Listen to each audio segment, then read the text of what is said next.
I got to kick this thing off. Can I kick it off? 1, 2, 3, 4.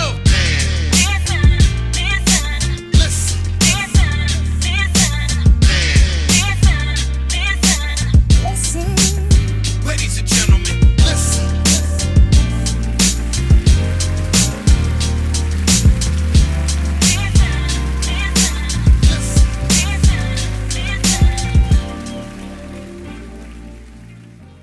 Yo, what's good, everybody? You are now listening to another episode of the Man Listen Show. But before we get started, let's hear a few words from our sponsors. D's adding that flavor to your function. D's Daiquiri. Good people, good vibe, one drink at a time. Good people, good vibe, one drink at a time. Flavor to your function. D's Daiquiri. Good people, good vibe, one drink at a time. Good people, good vibe, one drink. Wanna kick back, wanna just vibe, wanna kick back. Let me first slide to the drink store. Let me just buy DD drink mixes, all of them fire. Fill me up a case, I'm finna drop bread. Marvelous mango, classic and red. Took them to the party, these folks won't leave me alone. They wanting me to share, they better get their own. DD's adding that flavor to your function. DD's Daiquiri.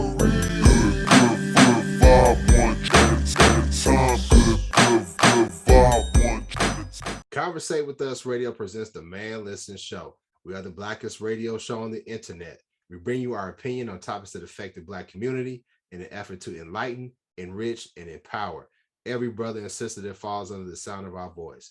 We operate on a no-hating frequency, so be prepared for us to keep it 100% real and 100% Black all the time. Please follow the show on Facebook, Instagram, and Twitter at Man Listen Show. You can subscribe to the show on iTunes, YouTube. You can go to our website, www.manlistenshow.com, to listen to all our current and past episodes. Make sure you share the show. Make sure you tell everybody about the blackest radio show on the internet, the Man Listen Show. I'm your host, Marv B. Let's bring the crew in. So today we got a special guest. We're gonna keep it lighthearted today. We had a couple of shows where we were heated and debating with one another. But we're gonna, give y'all a few laughs and talk about some current topics that go on today. So on the show today, we have our brother D.L. Marshall. Brother Marshall, what's up with you, man? Hey, what's happening with you? I appreciate it, man. All of you with your hospitality. Thanks for the invitation, brother. I appreciate it. No problem. So D.L. is a comedian in the Kansas City area, correct? Yep. Yeah. Tell us about yourself. I tell jokes more than just in Kansas City, but I am out of the Kansas City area. But you're out of the Kansas City area. Okay. Yeah. That's what I meant. So tell people about yourself and how you got into comedy. Well, D.L. Marshall, born and raised here in Kansas City, Missouri, played a little minor league baseball. The reason why I got these glasses on is because I took one to the left side of the face, about 90-something miles per hour, reconstructive surgery. On the left side of the face. Thank God you can't tell unless I told you that. Didn't lose no teeth, but was still stupid enough to have nerve to ask, was my face messed up? Long story short, I recovered about 80% of my vision back in my left eye. Some of my teammates was trying to pick me up. We went to an open mic spot, went there a couple of times. They said they thought I was funnier than the guys on the stage. But they wasn't finna set me up. So I was like, yeah, okay. And so they kept taking me back. So they was like, next time we go, you going up there. So we got there. I tried to play like I forgot. They wouldn't let me forget. You know how your partners do. And so I signed up under a name, Dallas J. So if I bombed, it was Dallas J that bombed. It wasn't gonna be me. But I wasn't encountering that I would have done as well as I did. So Dallas J stuck. Dallas J got a chance to get on Comic View through the Comic Cam at a place here called the Harris House. They had some auditions. I broke my chops off at a place called Stanford and Sons Comedy Club. Got off into there. You guys probably know him. I'm pretty sure you know him. Eddie Griffith, he started there. Matter of fact, he came in one night, and anybody that knows about comedy, they bump open mics. So if you're an open mic act and a headliner or a feature come in, they're going to bump you. And so he came in, bumped. I I had been doing well at the club. The guy Kevin that was hosting open mics told me that I was pretty funny. And so Eddie was like, "You funny, knuckle?" And so I said, "Yeah, I'm kind of funny."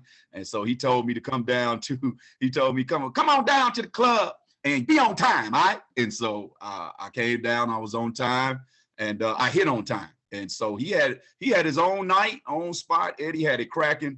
And one thing he told me was that if I was gonna blow up, I probably was gonna have to get out of Kansas City, because at that time, Black comedians wasn't getting no love. It was pretty much white comedy clubs that was running the comedy scene here. And those that we had avenues, a lot of Black comedians, if you was funny, they wasn't going to invite you back too many times. You know how that can go. So I was going to get ready to get out of there, and started making babies. And so I had to make a decision. Was I going to be a full-time daddy or a full-time comedian? So that's pretty much how I got into comedy. What year was this, man? Woo! Well, I'm gonna go ahead and tell my age then. This was like 92. I say, you said the Harris house. I know that's old school with the Chiefs players used to hang out. That's when the Chiefs players used to get shot at all the time down there. Dale Carter used to raise a ruckus in there. It's funny you said that, right? Because I got a drink thrown in my face because a lady thought I was Dale Carter, and I was like, but I wound up getting a number. I wound up getting a number that night, but I wouldn't recommend that be a way that you try to pull. Because the reason why I asked that question is because you said you had to make the decision being a full-time comedian or being a full-time daddy, and I commend you for doing what you're supposed to do, right? Was raise your babies, right? That's what you're supposed to do. Definitely. Like, had you been faced with that decision now, you could have did both with like social media and everything else. But back then it was just a different time. You had to hit the road, man. And you know what? I can't say I'll be sitting here lying if I say I just quit cold turkey. There was still some things, like if it was close enough and I could get back in town. But one thing about it, sometimes we can be victim to our successes. So I kept being funny. And so by being funny and making people laugh, I kept getting other opportunities. And then opportunities would keep you out. And then it just kind of came to a point. Me and child support we ain't never been friends. We ain't never met. We ain't never hung out. So I kept it that way. I made their mama my best friend, even when she wasn't my best friend, just to keep the man out my pockets. And so my youngest baby now is 20 years old. She plays basketball at Park University. My oldest two are 29. My middle child is 25, my son. So now I can get up and go as long as the wife let me go. I got you. So as long as the boss lets you go, right? And she probably tired of me being around the house anyway, so she ain't never told me I couldn't go. She probably looking for me to get out of the house. I understand. Well, you talked about, a drink being thrown in your face, right? And it's been all over the news about, a famous comedian, Chris Rock, and him and his jokes about Will and Jada, and they ain't throw a drink in his face, but Will did a little bit more than that, right? Right. Not to talk about it too much, because I know a lot of people are tired of the subject, but as a comedian, as somebody that's a professional gets paid to tell jokes, what did you think about when you saw that happen? When you saw it happen, what was the first thing that went through your mind? I thought they was joking. Because I've got a chance to, I've never met Will, but I've been in a room where Chris was, and you like, Chris, you kind of throw up them two fingers, hoping somebody take a picture, long shot that you get off in the picture. But I've met Tony Rock, I've met Jordan Rock, and those are some good brothers. So I can only imagine that their older brother comes from the same cut cloth. I can only imagine that Will is a good brother. But when I saw it initially, I was thinking, Marvin, that it was a skit. I thought it was a skit. I thought that it was a continuation of 2016. And they figured, now that everybody's back in person, let's go ahead and punch this up. That's what I thought comedically, until I saw Chris's reaction. Like, wait a minute, man. I heard the microphone, I heard skin, all that. And then for him to walk off and just Chris compose. And I don't know if y'all watched the video long enough, but I'm one of them type folks. I look into stuff several times, And you could see Chris's lips go, I oughta. Just like that, just I oughta.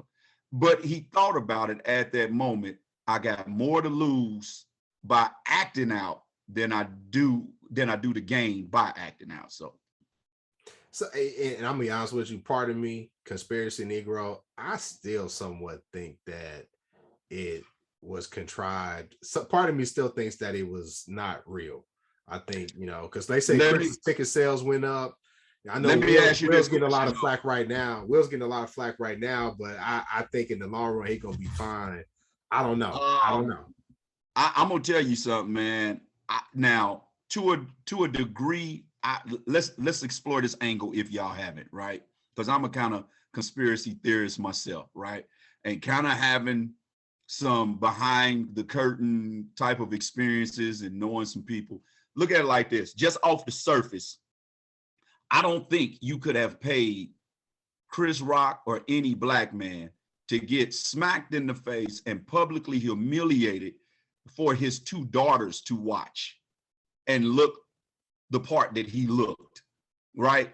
I feel as though now to this degree, I feel that the Academy set a situation up where both of those brothers are so influential that if one of them act a fool, hopefully both of them act a fool, we can eliminate them taking Oscar opportunities from our white counterparts. Now, to that degree as a conspiracy, I think it was a snare set for whoever wanted to stick their foot in the bear trap.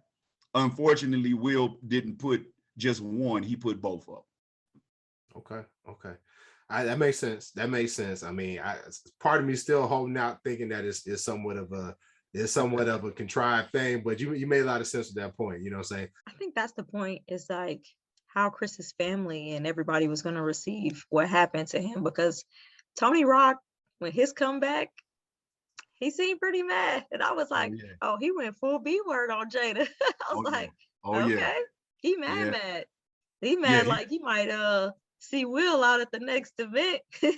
And it still might go down that way, because hey, you could see the hurt in Tony when he said, you gonna hit my brother, man? You could see, as a sibling, I felt that, like, man, you gonna sit up here and do my brother that way? I can really see that. But I don't know if y'all seen lately here for doing our radio show. I looked up that it looks like Chris is going to be taking some legal actions against Will. So, okay. And by him not doing anything initially was wise, because if he had Will arrested at that moment, then Will would have been the only one on the hook. But by Chris being as wise of a decision as he made and being wise as a man as he is, Chris looked at the fact that I got the Oscars and Will on the hook. So now you got a liable suit, and now you got a civil suit, and you got an assault suit if you choose to pursue those three. That's a lot of money. Yeah.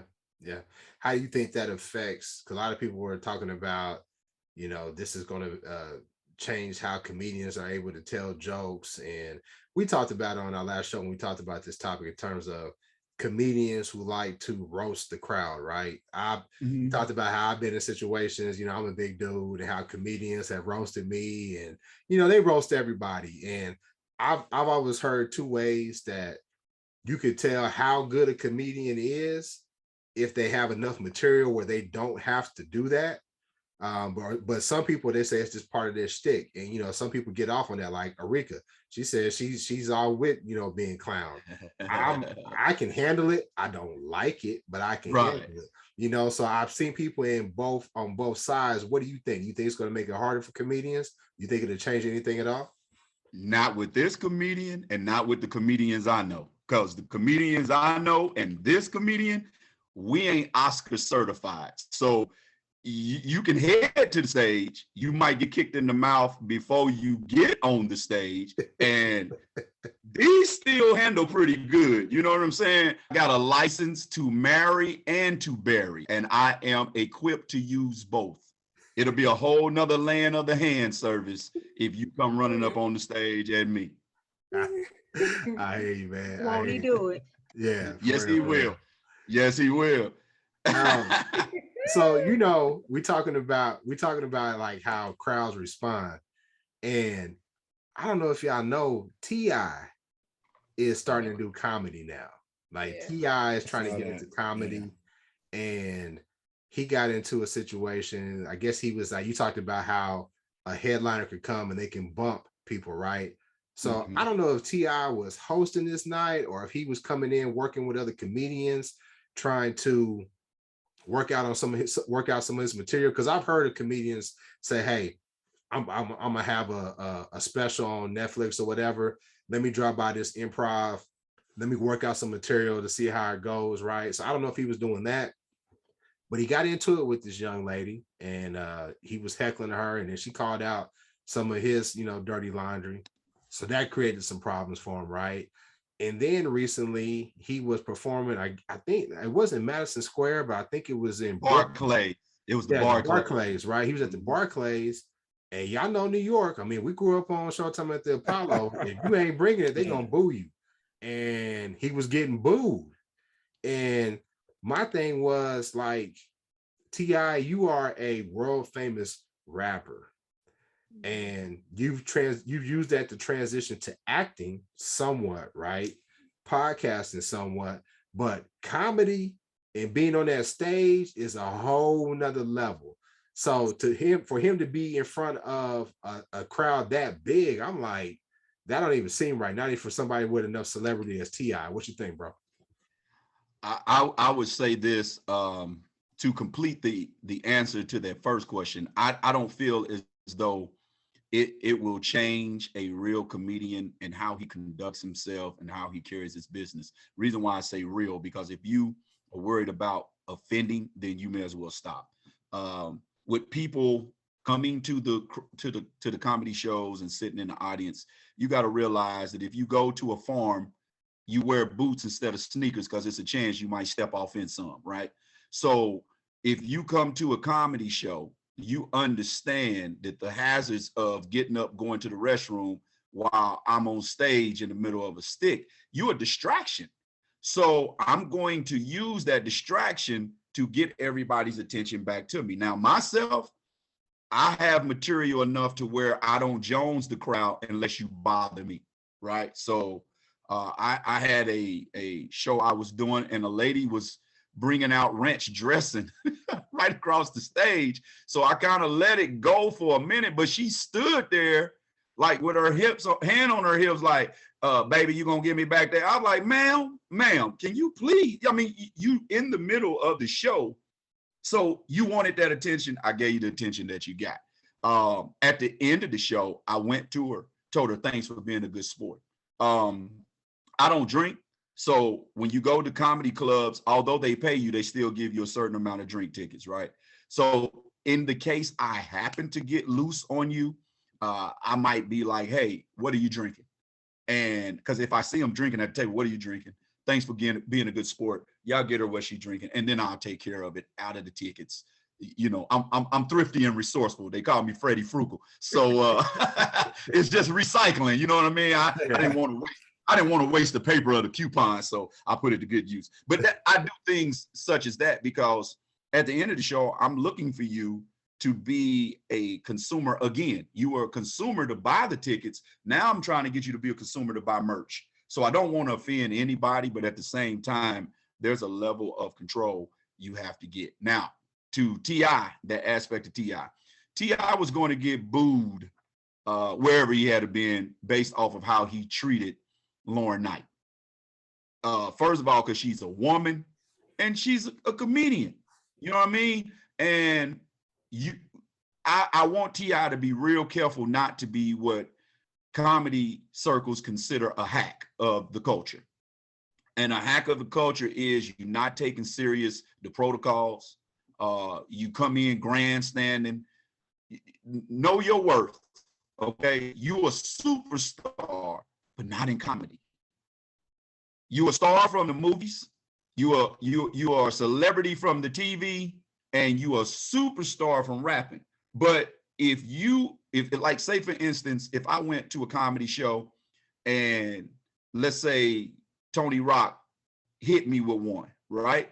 That's not the time for me to stand up and be like, I do this too, and go back and forth.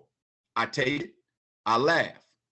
Guess what you just did for me, Tony? You gave me material, so the next time I get up on stage, I can reference that instance and then turn around and boomerang it back at him. I'm gonna let him know, Tony, that was me, man. Oh, shoot, the hell, yo. But those are the things that you do. You show grace. It's a close-knit community, man. And we're just now starting as Black comedians to get the opportunities that we've been so desiring. So for you to go and then really like a bully, what if he had saw a man do Tiny the way he did that young lady? See what I mean? That wasn't cool at all. And you can tell his superstar magnitude because he quickly went to Twitter and got ahead of it. But you tried to grab the girl. It was obvious she didn't want to be touched. At that point, when you hollered out to that girl about her wig, you was fair game. You was fair game. And she hit you with what she hit you with. I mean, if T.I. had been in the audience and I was on the stage, I probably wouldn't have went there because it's T.I. acting the fool, not T.I. and Tiny. So I don't want to do that to his children. I don't want to do that to his wife. But when's the last time, and y'all can answer this, y'all can take the time, go one by one till we get to the 4. When was the last time T.I. had a rap hit? And he's a superstar at rap. Me personally, I'm a firm believer in manhood.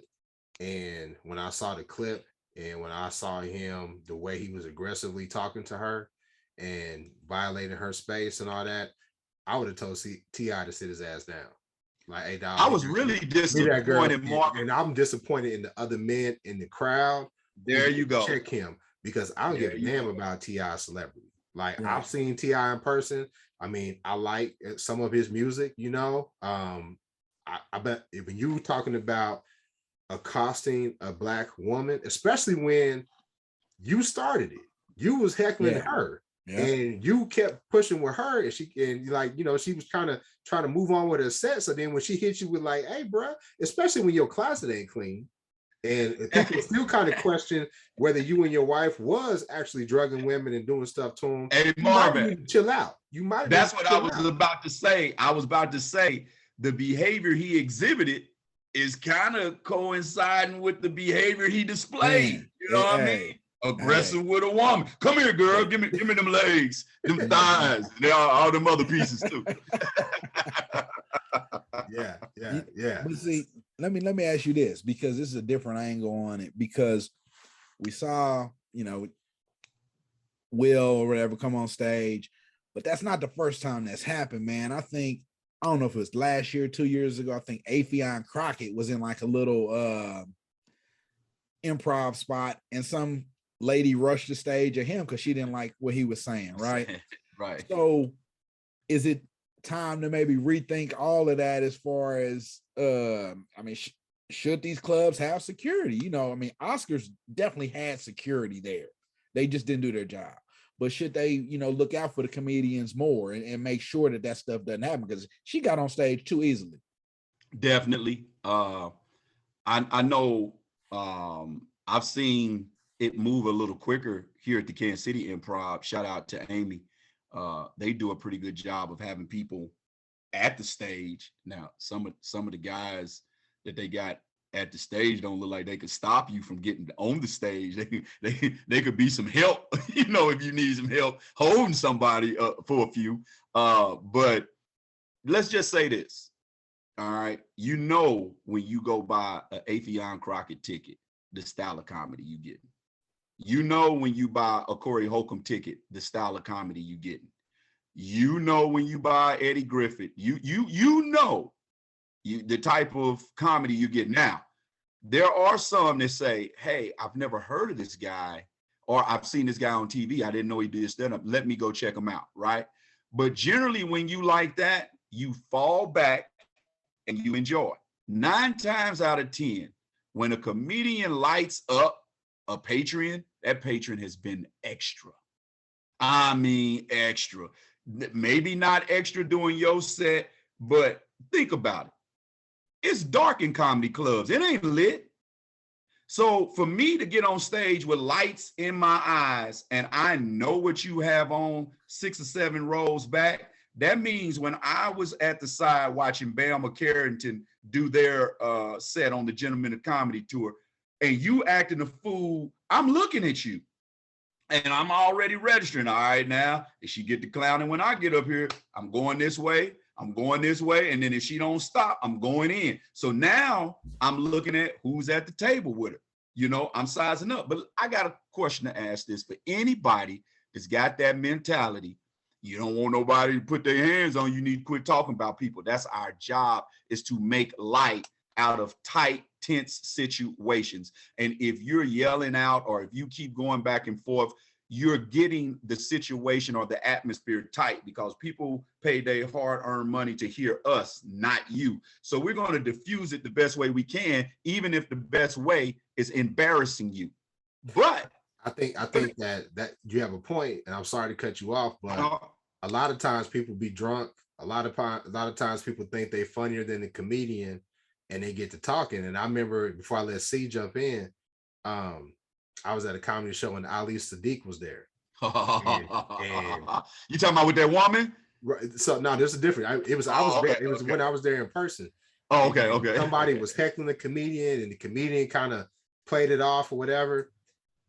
Ali got on stage and he looked right at that person, because most of the fools are like up front. And he said, you open your mouth one time, I'm gonna make you regret it. And then they was quiet for the rest of the show, because everybody in the crowd knew there's 2 things you don't want to do. My mama always told me, you don't want to box with a boxer. Right. You really don't want to joan with a comedian, because you're gonna lose. You know, but see, go ahead.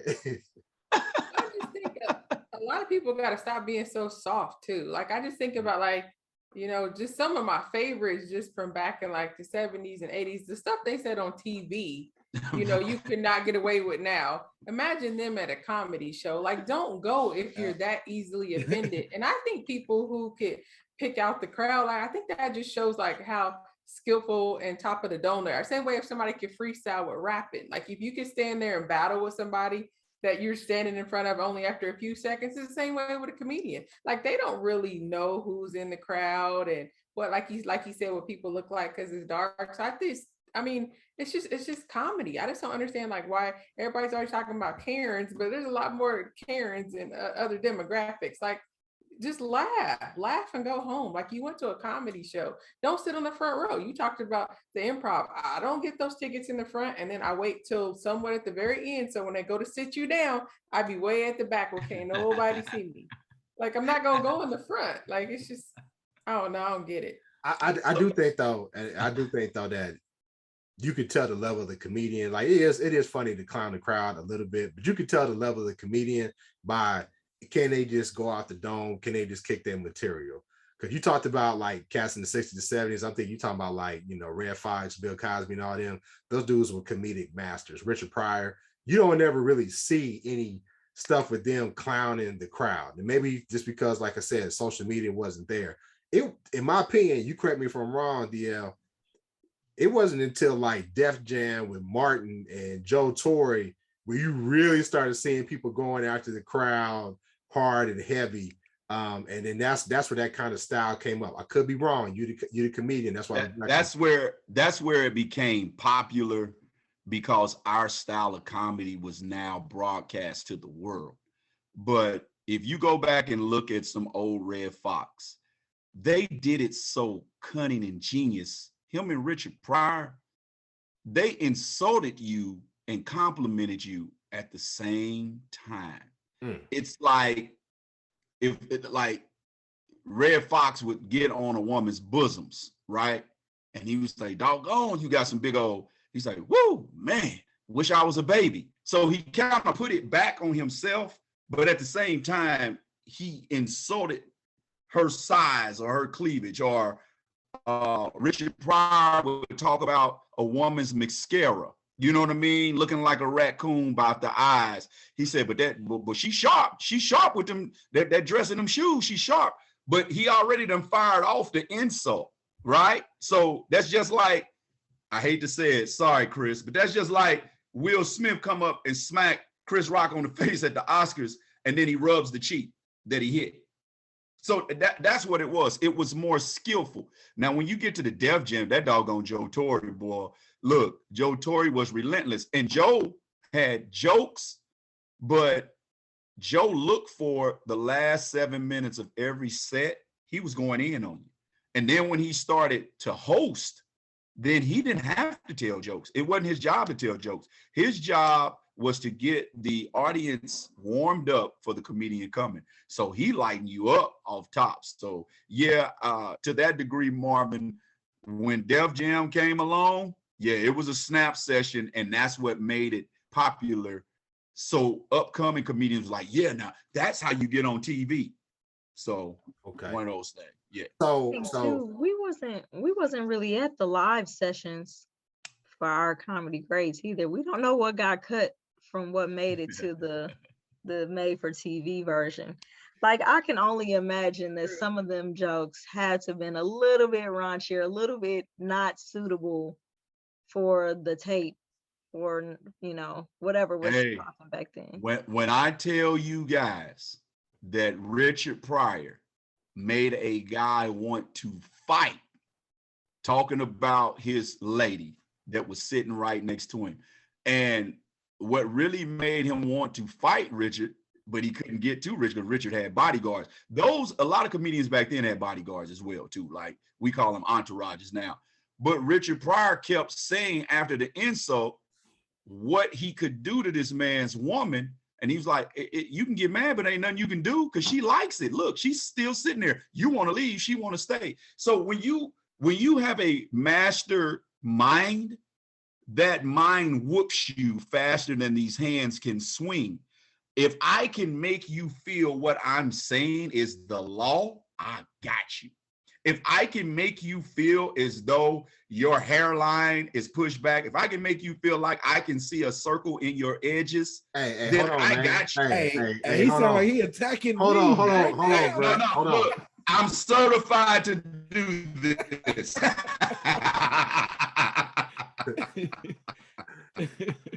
So okay, we talked about Def Jam. But yeah, we talked about Def Jam, and I guess outside of y'all correct me if I'm wrong, outside of like Wild 'N Out with like Nick Cannon, there's not really a bunch of, I mean, used to have, what's the show that used to be on BET? Comic View. Comic View. Outside of that, I'm not really seeing a whole bunch of places where people are being highlighted on TV. I mean, I know the game has changed. We talked about like social media, YouTube. There's a lot of young comedians who like, are developing, like they do a lot of skits on YouTube and Instagram and Facebook. I know Country Wayne is real big on that. He's, he just made a big announcement where he moved his stuff off of Instagram straight to Facebook and YouTube because Instagram didn't want to pay. And they're making big money by doing those skits and, doing it on social media. How has the game changed for you? Because you talked about being a comedian that's from the Kansas City area, right? But you're not confined to Kansas City. How have you seen the game change, and how are you trying to, propel your career? Just based off of what you said, Marvin, when you said a lot of things that your generation saw was predicated off what they saw on Def Jam. A lot of Def Jam comedians got their styling predicated of what they saw of the Nipsey Russells, the Richard Pryors, the Red Fox. What's my man's name? The Devil Made Me Do It. Yeah, dog. That was my Rudy Ray Moore. No. Dolomite. Rudy Ray Moore, right? No, not him. Doggone it. He had Flip Wilson. So Gerald those Davis. were, there you go. Those were the stylings that my generation looked at, right? And when I look at comedians, like a lot of guys looked at comedians at the jokes they told, right? I didn't want to do that because I didn't want to be so influenced by the jokes they told that I started unconsciously, accidentally, on purpose, stealing their jokes. So I looked at the stylings. I looked at the charisma. I looked at the wordplay. I looked at the inflections of the face, the eyes, biting of the lip. Like, you know, to tell the audience when to laugh. Like a lot of people don't realize, I'm gonna put y'all in a comedic secret, right? If you were at a comedy show, and I believe it was C that said she makes sure she don't sit in the front row, right? So most people go to a comedy show not wanting to be it. They don't want to be tagged you it, right? So if I see that you look like you about to be a problem, I'm gonna walk over before I'm getting ready to go into a bit, and I'm gonna look at you and be like, how you doing?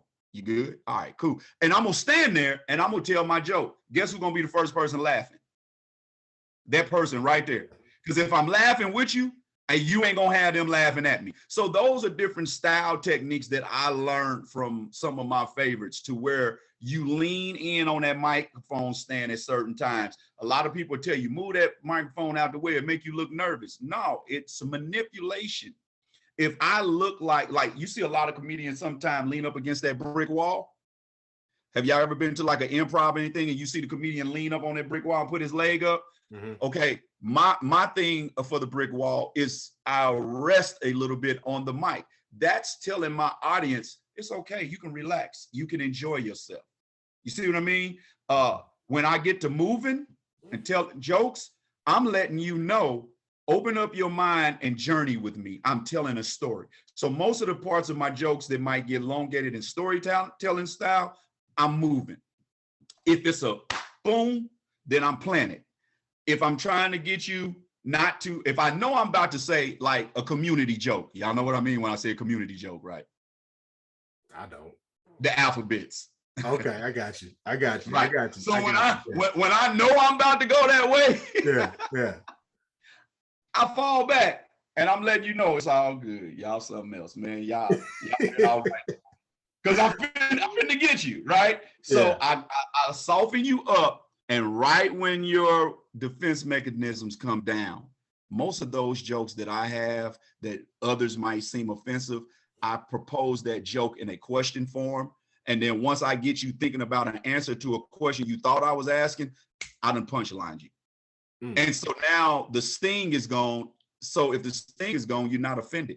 You gotta be like, oh, dang, that's wild. And you laugh with it. So those are the things from like the Flip Wilsons. Man, I tell you, my favorite comedian, hands down, Bernie Mac. Bernie was tough. Bernie was tough. Both of us tall, both of us black, both of us don't take no nonsense, both of us can dress. We smelled good. Well, I still smell good. He smelled good. And it's like my cadence, even my cadence, even the heaviness in my voice. You use things. I use everything that I used as a mechanism to defend myself growing up. You know, dark-skinned cats didn't get sexy until Michael Jordan and Nino Brown, right? So that left me with about 8 years. See, no, I'm right. That left me about 8 to 10 years of fending for myself, right? So how many Tar Baby jokes you gonna tell, right? You see what I'm saying? But at least my mama can feed me. You see what I'm saying? At least the deacon ain't leaving my house when my daddy go to work. Oh, I went in. I was a PK. So some of these jokes was told in the basement of the church after kids' Sunday school. So I'm going to try to rib into you so you leave me alone, right? Because I'm going to be black all my life, right? That ain't going to change. Sooner or later, I'm going to grow some hair, and that's going to blend in real nice, right? But your mama still done had the deacon leaving her house. Can't take that back. Hey, so you talked about Miss Moore is looking like, huh? The deacon? Yeah. Trust me, that is not what I was thinking. Oh, okay, all right. Yeah, so Arika, I'll leave that alone. I ain't gonna say that. So you go ahead, Arika. Don't be shy. So you talked about I'm not shy. You talked about, being a PK. And if anybody looks at your social media, they see you doing a lot of comedy at churches, right? I always was super impressed with the comedian Sinbad, because Sinbad can rock a show. And he didn't use any cuss words. I don't ever remember Sinbad cussing at all. And Sinbad was funny as all get out. Yeah, listen, funny. Huh? I don't remember him being that funny. He Oh, sit said down. as all get out. That'll Yeah, tell you how okay. funny he was. Right. Hey, that's a All them black visuals, measurement. you pulled That that one. that's a black measurement that everybody knows. Like nobody Yeah. knows how much it means, but they know it means a lot. I'll get out. But so how is it, man, being a comedian? Obviously you're a Christian, right? And being able to tell those jokes and hang with a lot of people who, some folks, they rely on the vulgarity and the cuss words, right? To be funny. How is it for you, man? And how do you use that to set yourself apart? When I was out doing it secularly, mother, father was my word. That was my word. Why I use that word so hard, I don't know, until I stopped using it. And I was like, you know what? That was just a timing mechanism. So I've been funny since I was a kid, to the point to where when my parents would have guests and entertain, not to the level of C.L. Franklin and Aretha, but they would ask me, they would ask me to come and tell some jokes. You got that one, huh, Marv? Yeah. But they would ask me and I would tell jokes. And so when you as a kid can make your daddy, your mama, your aunts, great aunts, and adults laugh, the first thing I thought about was I wasn't cussing then. So it's timing now. It's the pause element. Like I was saying, it's the mannerisms. It's the inflection of voice. It's the changing of facial expressions. Now, here's the deal. I'm clean, meaning I don't cuss, but I cover every topic and subject that the Bible does. Now, you tell me one topic and subject the Bible don't cover. Sex Right. is definitely in the Bible. So yeah. He really warned us about sex. Yeah. Matter of fact, he had more don'ts about sex than he did about anything else.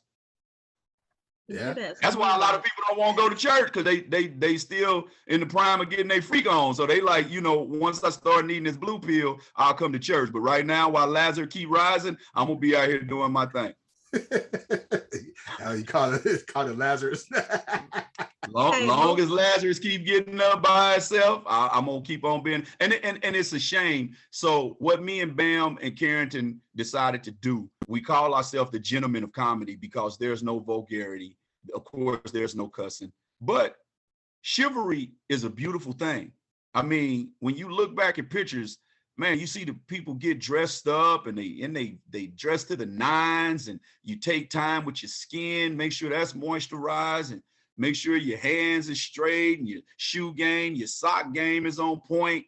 What's wrong? Why is that so now seeming like that's a shame to do? So we said we would bring back the gentleman in men. And so, but when we go in, I really wanted to make sure that clean comedy isn't corny comedy, right?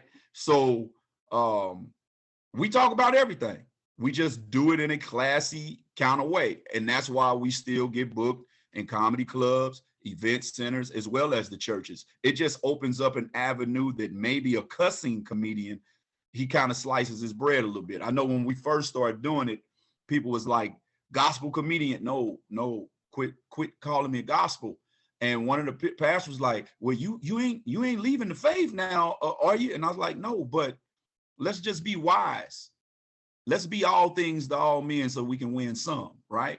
So if you call me a gospel comedian, what about that little Jewish boy that wants a comedian for his what they call them things when they get the little the halfway skull cap in the middle of the Bar mitzvah.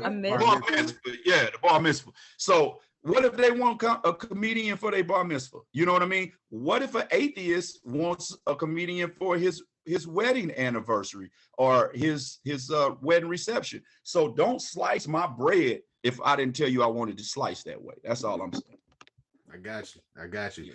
All right, man. So tell people, you kind of went into it, man. Tell people about how they can find you, where you at. I know you got a radio show, you got your group, did y'all travel? Tell people about yourself, how they can find you. Well, they can find me on all social media platforms, TheeDL Marshall, the DL Marshall, like it's up under my picture right there. You can get me on Instagram. Go subscribe to the YouTube channel. Y'all, I had a YouTube channel forever. And that bad boy lay dormant. I mean, it laid asleep like Rip Van Winkle. Then all of a sudden, my youngest daughter was like, Dad, why don't you put your videos on YouTube that you put on Facebook? I was like, aha. So I started doing that. So I've really been working it within the last month. When I started working it, I had, don't y'all laugh too hard at me, but I had 8 subscribers, y'all. Wow. 8 subscribers. So when I looked at it the other day, we was at 179, 180. Okay. That just come from pushing and putting content on there and just working all your avenues. So you can go to that YouTube page, get that. We're working on now backstage conversations with the gentleman.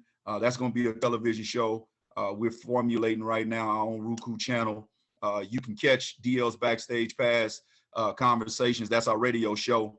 Right now we're in a few markets. I know it's Quartet Nation Radio, iHeart Radio, Spotify, Spreaker on the podcast side. And then we're at 1590 AM in Kansas City, KPRT, 106.1 FM in Kansas City, WAJM in DC, Washington, DC. So we trying to expand. We're looking at a couple of other stations that's doing that. The Gentlemen of Comedy, the tour with myself, Bam Brown, Carrington Lopez, we will be doing a private event on the 30th of this month.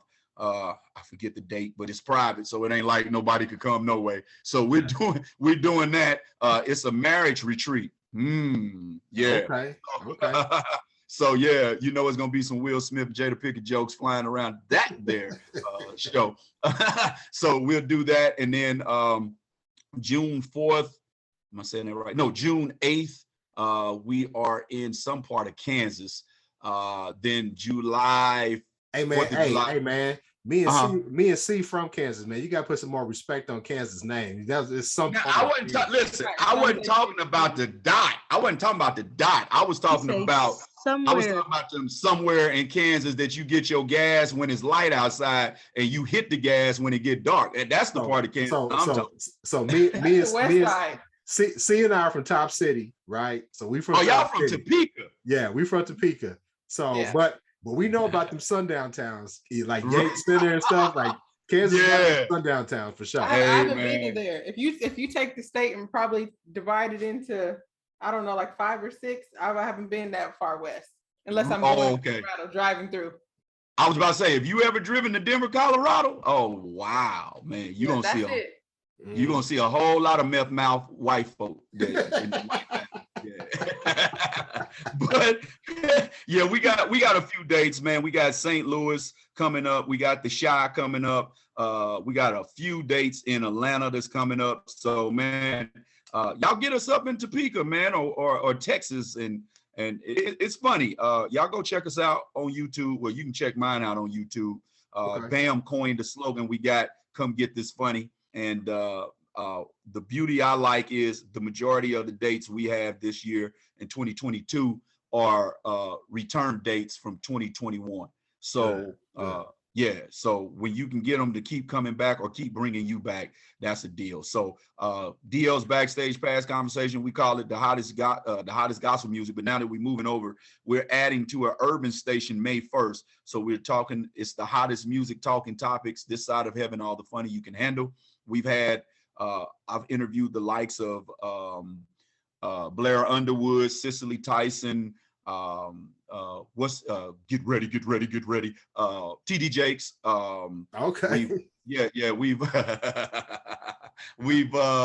We just had Barry Brewer. Are y'all familiar with who the comedian Barry Brewer is? No. He's on the BET series Bruh. No. Yeah. Oh, okay. Nah. So he's on that. Check him out. Big up to, he does it clean as well. He's got a stand-up special, Chicago I'm Home. It's on Tubi and Amazon Prime. Okay. Go check that out, man. It's keep clean comedy going.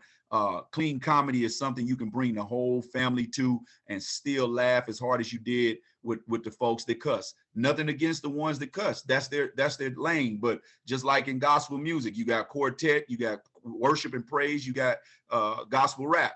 It's different genres in comedy. So Okay. give our genre a chance, you know. All right, we definitely do that. And when you're in St. Louis, holla at Rika. She don't. Oh, you in mind. St. Louis, Rika? Yeah, she don't mind. She don't mind sitting on the front row and clowning, but she definitely ain't no Christian. So just be advised.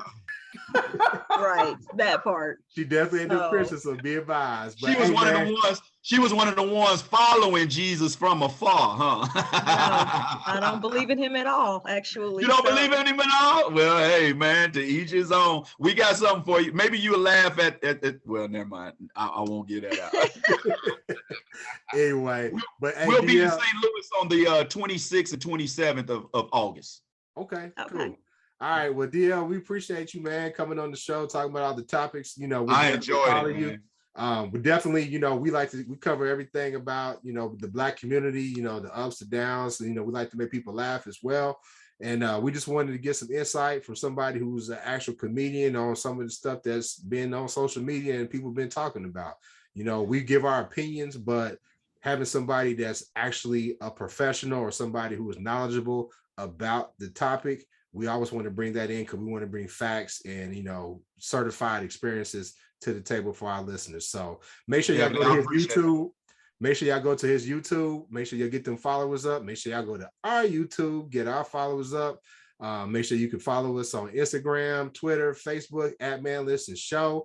Get you some merchandise, get our shirts, get our hoodies. It's getting kind of warm, so you might get you a t-shirt, you know, but do all that. You can go to our Instagram. You can get my book. You can get Arika's book. Yeah, just hit us up. And DL, we appreciate you. We'll holler at you next time. I appreciate y'all, man. Yes, sir. Peace.